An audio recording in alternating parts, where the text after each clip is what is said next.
Bonjour. Aujourd'hui, on va essayer de parler de la force. Dans la séance dernière, on a parlé de l'action mécanique. Donc c'est toujours la même chose, mais on va changer le mot action mécanique par le mot force. Et d'abord, qu'est-ce que ça veut dire une force? La force, c'est quoi? La force, c'est la modélisation de l'action mécanique. Chaque fois qu'on parle d'une action mécanique maintenant, on ne va plus dire une action mécanique, on va dire une force. La force modélise cette action mécanique. Donc, on va changer tous les mots de l'action mécanique avec la force. Donc, la force est la modélisation d'une action mécanique. Exercer sur un objet ou un solide, parce que dans cette année, on va toujours parler des solides. On va parler d'autres objets, on va parler seulement des solides. Un exemple, on a une boule accrochée par un fil. On va essayer de voir ce qui se passe. Si on parle des actions mécaniques, on va dire que le fil exerce une action mécanique sur la boule. Donc on va changer, on ne va plus dire exerce une action mécanique, on va dire que le fil exerce une force sur la boule. La même chose, la Terre a une action mécanique sur la boule, mais on ne va pas dire que la Terre, on va dire quoi? On va dire la Terre exerce une force sur la boule. Donc on va changer tout le temps, on va changer le mot action mécanique par force. Donc on a bien dit qu'on va utiliser le mot force à la place de action mécanique. Donc on va parler maintenant d'une force. Donc pour donner une force, la force est là des caractéristiques. Il faut bien faire attention à savoir ces caractéristiques-là. Et on va détailler chacun dans cette leçon. Il y a le point d'application, la direction, le sens et l'intensité. Donc, pour représenter une force, on va utiliser des vecteurs. On va utiliser les vecteurs pour la représenter. Et c'est très important à savoir comment est les vecteurs. Donc, ça vient des mathématiques. Vous avez déjà quelques notions sur les vecteurs dans les mathématiques, mais on va essayer de les appliquer dans notre leçon. On va commencer par le point d'application. On va essayer de savoir ce que ça veut dire le point d'application.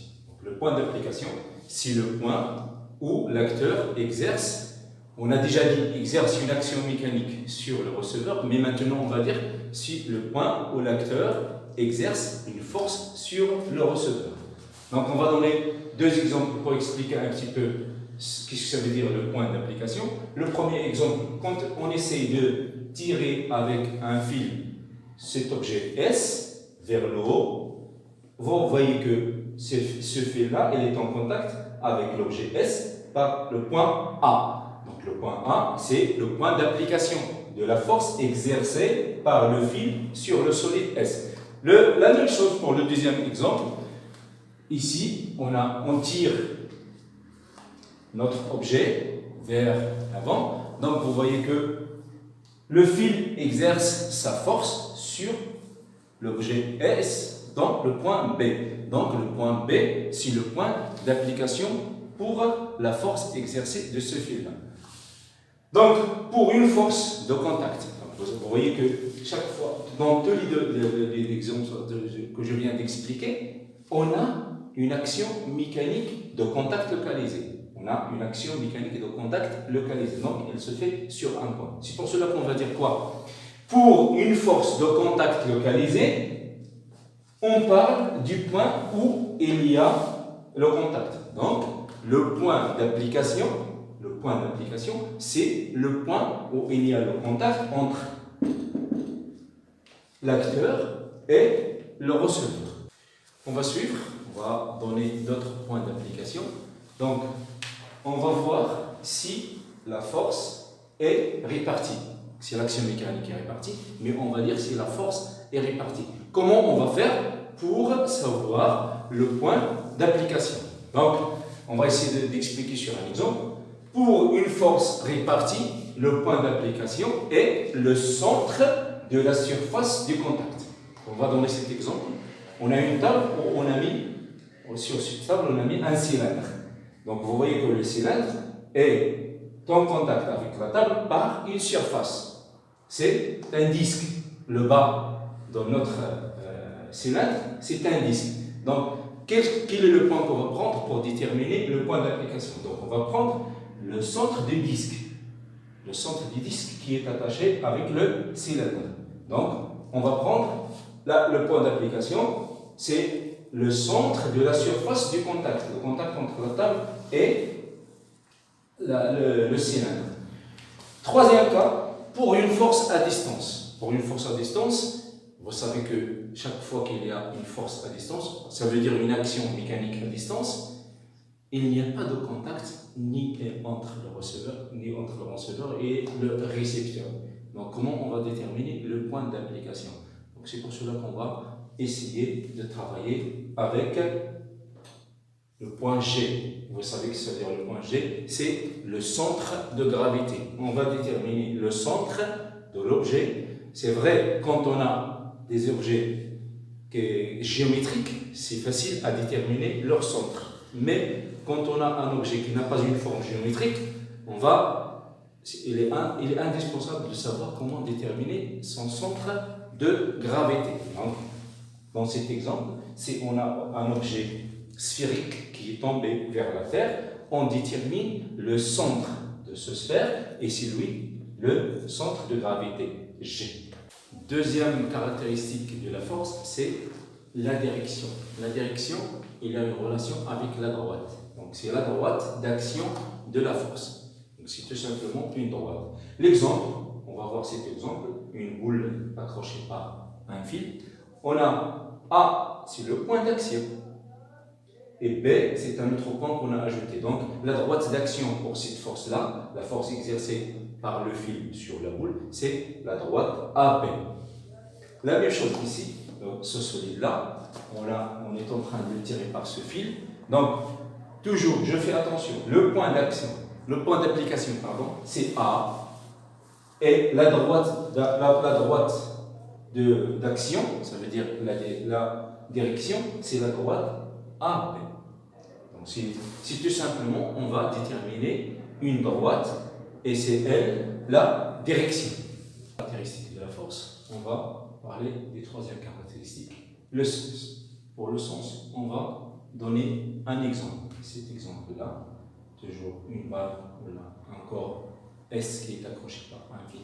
On va déterminer le sens. Le sens, c'est quoi? D'où démarre la force et où il va. Ici, par exemple, ici, la force, le point d'application de cette force-là exercée par le fil, c'est A. Donc, le fil, qu'est-ce qu'il fait? Il tire l'objet S vers le haut. Donc, le sens de notre force, c'est de A vers B. C'est toujours comme ça. On fait attention d'où va cette force. Quelle est l'action de cette force? Elle va vers le haut, vers le bas, et ainsi de suite. Donc, il faut faire attention. C'est comme ça le sens. C'est très facile à retenir. Quatrième caractéristique à retenir sur la force, c'est l'intensité. L'intensité, normalement, on va vous donner dans l'exercice quelque chose qui va vous permettre de savoir l'intensité, mais généralement, pour savoir l'intensité, la valeur de l'intensité, la valeur de la force exercée, on utilise le dynamomètre. Donc, le dynamomètre, c'est l'instrument qui nous permet de savoir l'intensité. Et l'unité de l'intensité, c'est Newton, noté N. Donc, on utilise toujours le Newton pour donner l'intensité. On va donner un exemple sur lequel on va vous expliquer tous les caractéristiques de notre force. Donc, si on a une force, on va savoir les caractéristiques. Premièrement, le point d'application. Si on a cet exemple-là, on va chercher le point d'application. On a dit que c'est le point A, parce que c'est le point de contact entre l'acteur et le receveur. Donc, c'est le point A. La direction, c'est la droite. La droite que, dans la force, s'exerce. C'est la droite AB. C'est ça, la direction. Le sens, d'où va cette force? Donc, on tire la balle vers le haut. Le fil tire la balle vers le haut. Donc, on va dire de A vers B. L'intensité. Donc, on doit savoir, on doit la mesurer en utilisant le dynamomètre. Ou, dans l'exercice, on va vous donner quelque chose qui va vous expliquer à calculer l'intensité. c'est très simple. Et maintenant, j'ai noté un vecteur sur le schéma pour savoir comment représenter la force sur les schémas. Donc la dernière chose dont on va parler dans cette leçon, c'est comment représenter une force. Donc après avoir calculé la force, l'intensité de la force, on doit la représenter sur le schéma.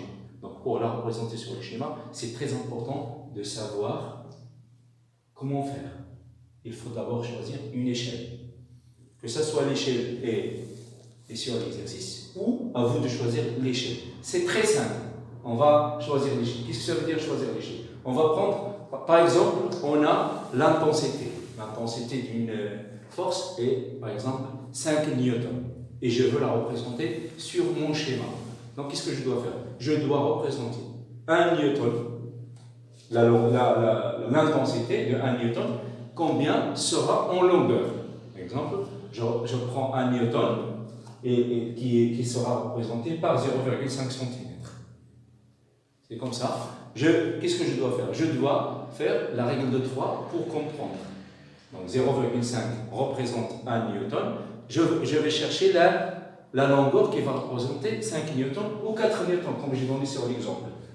Je vais faire la règle de 3.